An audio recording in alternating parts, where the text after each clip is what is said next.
TheCraftyGemini, and this video is video number 5 in my Westchester Dolman top video sew-along.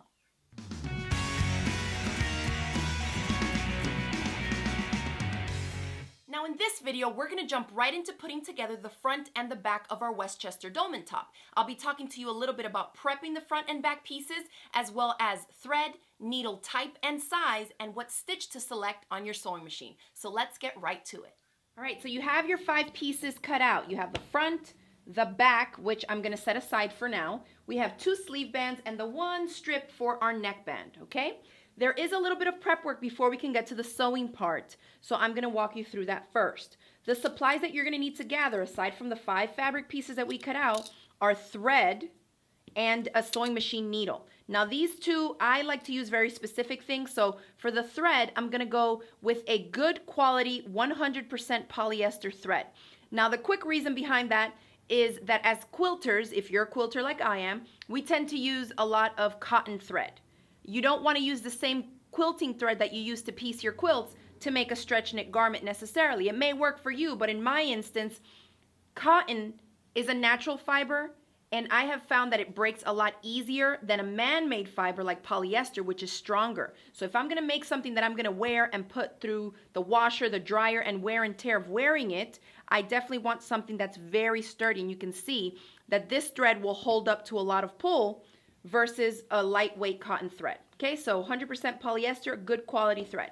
Then for the needle, if you're working with a double brush polyester spandex fabric like I am here, if you purchased any of the fabric from our online shop, this is the size needle that I recommend, and this is a jersey needle, and the size is 80-12. You can get away with a 70-10 needle, which is slightly smaller than this 80-12, but if you find that you get skipped stitches, maybe try the other size, okay? Ballpoint or jersey needles will work well for these stretch knit fabrics. So those are what I'm going to be putting into my machine. And of course, you're going to wind your bobbin with the same thread that you're going to put on top, okay?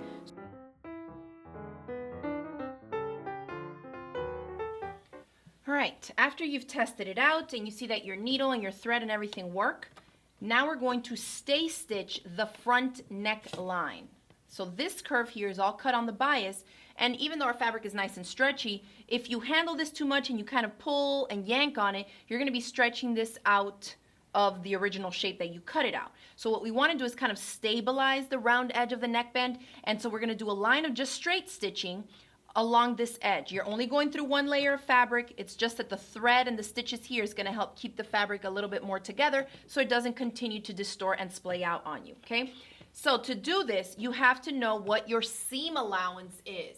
And for this pattern, my seam allowance in the project for all the seams that you're sewing is 1/2 inch. So I do not want to do my stay stitching at 1/2 inch. Otherwise, after I attach the neckband, you may run into a problem where you see these stay stitches that we're about to do here. So for that, I know that instead I want to stay stitch within the 1/2 inch seam allowance so that the stitches won't show after I attach the neckband. And that might not make any sense, but just use about 1/4 inch seam allowance to do your stay stitching here, and then that will give you exactly what you need. When you get to the point of attaching the neckband, you'll know what I mean. So I'm just going to stitch right here without stretching my fabric, slowly going along that curve line just so I can stitch it in the same shape that it is already cut out at. And another note is that I'm using white thread here on this darker fabric so that you can see what I'm doing. You obviously want to be using a coordinating thread color, something the same color as your fabric or slightly darker so that it'll easily blend in.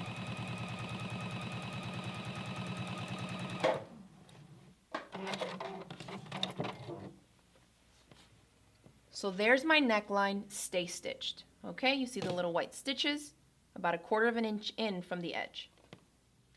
Now for the back piece, you'll see that the neckband portion here of it is very small and it's very slightly curved, okay? You can go in and stay stitch right here. I find that it also turns out fine if you skip this step because it's not a deep scoop and it's not that big, okay? It's almost pretty much kind of straight. finishing at the neckline there. So if you're tight for time, you can go ahead and skip the stay stitching here. Otherwise, you can also do what you just did to the front neck portion of the top and do the same thing, stay stitch 1/4 of an inch away just from that curved top part there. After you stay stitch the neckline areas, we are going to move on to the next step, which is to start sewing at the shoulder seam. So I have the back of my top, pretty side of the fabric facing up. I'm now going to take the front of my top and place it on top of it with the pretty side facing down. We're going to match our shoulder seams right where the neckband ends, and it pivots in the opposite direction with this little top edge here. Now I like to use ballpoint pins because they're similar to how we use the ballpoint needle. Instead of piercing through the fabric fibers, they're going to kind of nestle themselves in between the knitted fibers. And so I always just keep them in the little case that they come in, and we actually carry these in our online shop. So if you want to get some, you can use the link I've included for you in the description box below. So we're going to use some of these little guys and just match up the raw edges and pin all the way down this sleeve, down the shoulder and sleeve.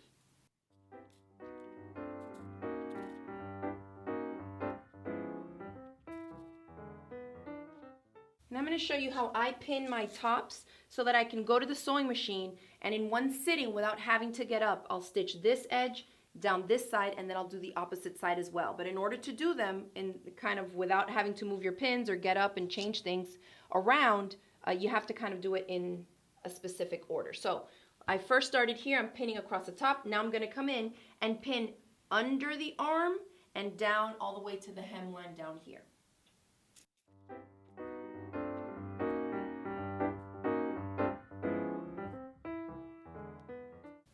So here's how it works. Once this entire portion or side of your top is pinned, don't just go over to the other one in the same orientation and pin that way. It's easier if you grab it by where you just pinned and flip it. So that now I'm going to do the opposite side, okay? But the pins will be on top this way. And that makes it, that quick little flip to pin this way is going to make it a lot easier for you to sew at the sewing machine in one sitting. So match up your center seams, or excuse me, your shoulder seams again, and do the same thing to this side.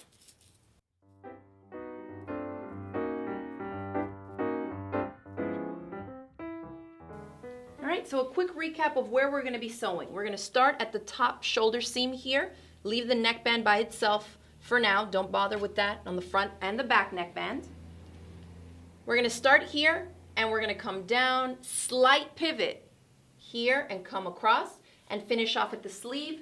Then you're going to pick back up down here at the under part of the sleeve and you're going to come around here. Notice there's some shaping at the waistline that kind of flares out at the hip. So a slight pivot here. The rounder you make this change of direction in these different points, the smoother it's going to be in the finished seam. So don't try to make it super stark because then you're going to kind of have these pinches coming in right at the waistline. So I'll show you once I'm done sewing it so you can see how I kind of curve where the stitch line has to take a slightly different direction. So we'll come this way and finish off down here at the hem. We'll flip the whole shirt over and we'll do the same exact thing in the same places to the other side. So you can basically put together the entire front and back of the shirt at one sitting at the sewing machine. So let's do that next. All right, so we're ready to start sewing. We're going to start here on one of these shoulder seams. You can pick any side you want to start on. We're going to start right here.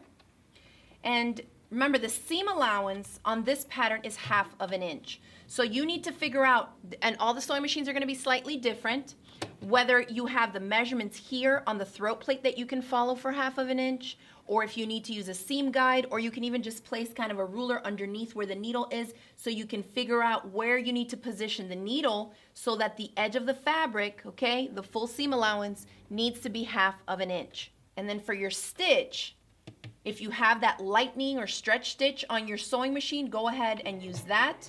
Of course, you always want to test out your stitches with the same thread on a scrap piece of the same fabric. Remember that.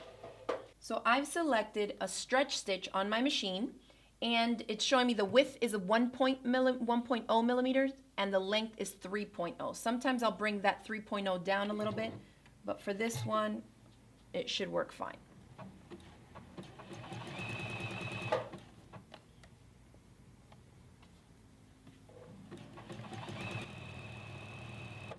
I can see there's a change in direction right here on my fabric, so I'm going to be mindful of that so I can slightly make that curve. I don't want to make any strong pivots. Slightly curve it. Now I'm back to going straight. And you can always, after you stitch a little bit, give it a little tug and stretch to make sure that your stitches don't pop. Then you'll know that that stitch selection with the combination of your needle and your thread will work. You see how that goes, and none of my stitches are popping? So that's going to be great.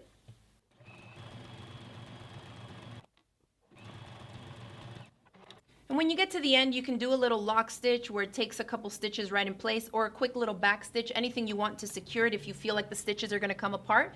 But I will tell you that with any type of a zigzag, especially a narrow zigzag like this, it's going to be pretty tough to even get these stitches to rip out. So I find that I usually don't have to back stitch or lock stitch at the beginning or at the ends when I'm working on this. Especially here, because at the end, this is the sleeve. We're still going to go ahead and attach a sleeve band, so it's not really necessary for me to back stitch there. So this has been sewn right here along our shoulder and then the top of our arm of the sleeve part. So I'm going to just turn it. This is where your arm will be sticking out, so don't stitch that part. And we're going to now sew the seam that goes down the arm and down your side all the way to the bottom hem of the top.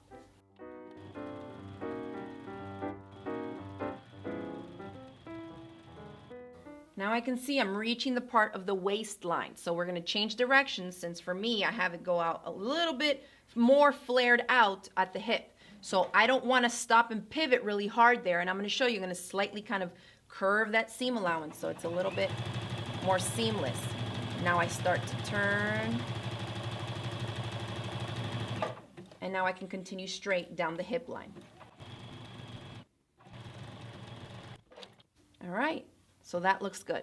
Now this is where my tip of flipping it when we went to pin the opposite side comes in handy. Because notice, if I were to have pinned here and pinned here from the top part, in order to get to this part, I would have to slide all this bulk of fabric in here in the throat space of my machine to then try and go back and stitch this way, which you never really want to have all this bulk in here. Run the chance of having some of the drag of the fabric pull, distort your stitches. You can also catch another layer of fabric under there by mistake. So instead, I had you flip the project over, because now we're done with this side of it. All we got to do is flip it.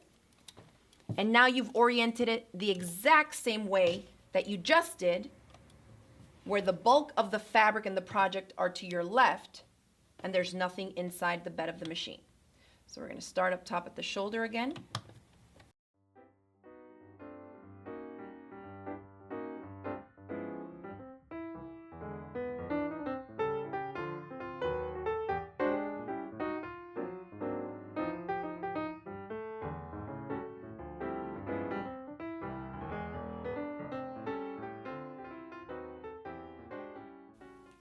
All right, so now you have the front and the back already put together. You can try it on at this point if you want to, but we are going to move on to attaching the sleeve bands next. Now keep in mind that there's a lot of different ways to put this top together. This is just the way that I always tend to do it out of personal preference. So if you want to do it a different way, feel free to play around with it. You'll notice right here at the shaping, there's slight curves in the seam allowance. I don't make a sharp pivot. Let's flip it right side out. Then I like to bring it over to the ironing board, and depending on how much you pivoted or curved right here at the kind of flare out that happens from the waist to the hip line, you may see that you either have a smooth kind of edge here that you can easily press, or if you kind of pivoted there a little bit too much, you may find that you have kind of a pinch in the fabric right there. If that's the case, I would clip right there where it kind of changes direction, and I'll show you how to do it on here. I don't have to do it on mine because remember I did a slight curve, but I'm only cutting through the seam allowance, and I will just cut a slit right into it, making sure that you don't cut your stitches. And what that's going to do is to kind of allow the fabric to spread open a little bit more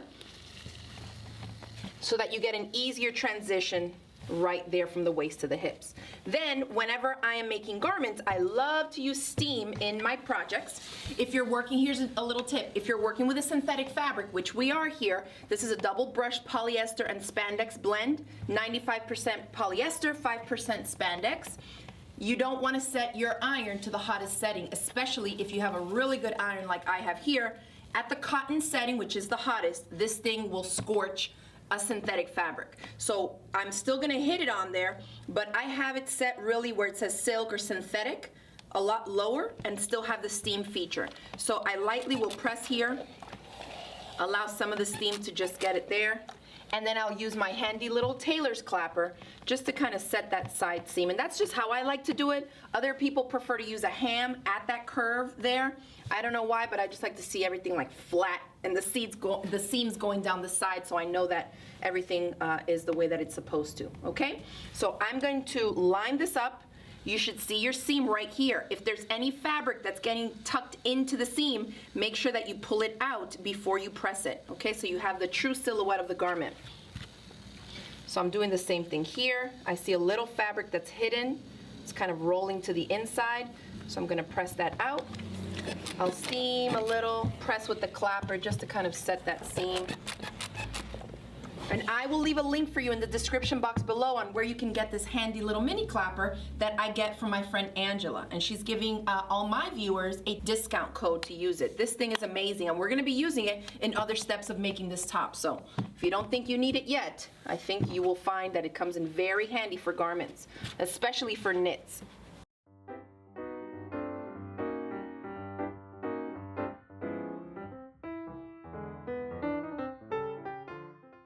All right, so now I am happy with the way that looks, and I think we are ready to move on to preparing our sleeve bands and then attaching them to the sleeve of the top. All right, so that is it for video number 5 in my Westchester Dolman top series. If you're enjoying the series, go ahead and leave me a comment below. Let me know how it's going for you and maybe what type of fabric you are making this top in. If you enjoyed this video, hit it with that thumbs up below. Feel free also to share it with your friends across different social media sites. And if you like what you see, don't forget to click the subscribe button so you don't miss out on any of my future videos. Thanks again for watching, and I'll see you in the next video.